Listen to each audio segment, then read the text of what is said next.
Pride and Prejudice, by Jane Austen. Chapter 37. The two gentlemen left Rosings the next morning, and Mr. Collins, having been in waiting near the lodges, to make them his parting obeisance, was able to bring home the pleasing intelligence of their appearing in very good health, and in as tolerable spirits as could be expected, after the melancholy scene so lately gone through at Rosings.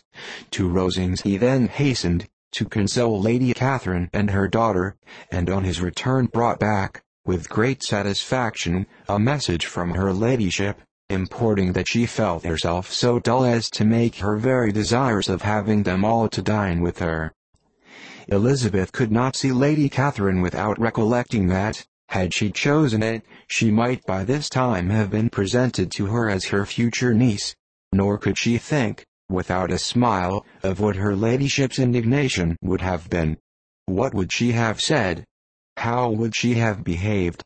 Were questions with which she amused herself. Their first subject was the diminution of the Rosings party. "I assure you, I feel it exceedingly," said Lady Catherine.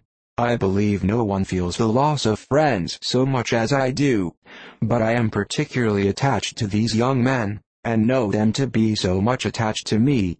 They were excessively sorry to go. But so they always are." The dear Colonel rallied his spirits tolerably till just at last, but Darcy seemed to feel it most acutely, more, I think, than last year. His attachment to Rosings certainly increases.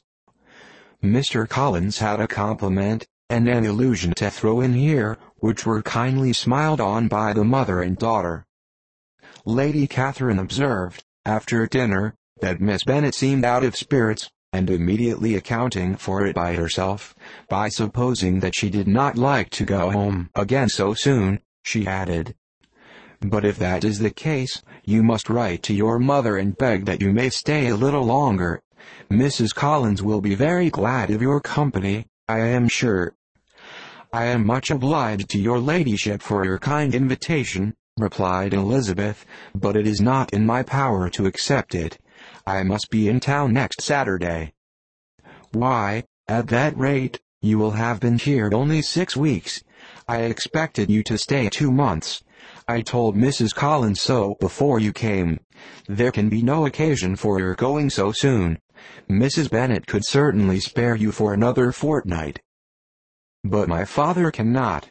He wrote last week to hurry my return."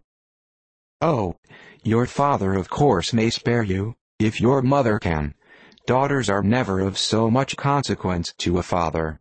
And if you will stay another _month complete, it will be in my power to take one of you as far as London, for I am going there early in June, for a week, and as Dawson does not object to the Brouche box, there will be very good a room for one of you, and indeed, if the weather should happen to be cool, I should not object to taking you both, as you are neither of you large." "You are all kindness, madam, but I believe we must abide by our original plan." Lady Catherine seemed resigned. "Mrs. Collins, you must send a servant with them. You know I always speak my mind, and I cannot bear the idea of 2 young women traveling post by themselves. It is highly improper. You must contrive to send somebody. I have the greatest dislike in the world to that sort of thing. Young women should always be properly guarded and attended, according to their situation in life. When my niece Georgiana went to Ramsgate last summer, I made a point of her having 2 men servants go with her. Miss Darcy, the daughter of Mr. Darcy, of Pemberley, and Lady Anne, could not have appeared with propriety in a different manner. I am excessively attentive to all those things. You must send John with the young ladies, Mrs. Collins. I am glad it occurred to me to mention it, for it would really be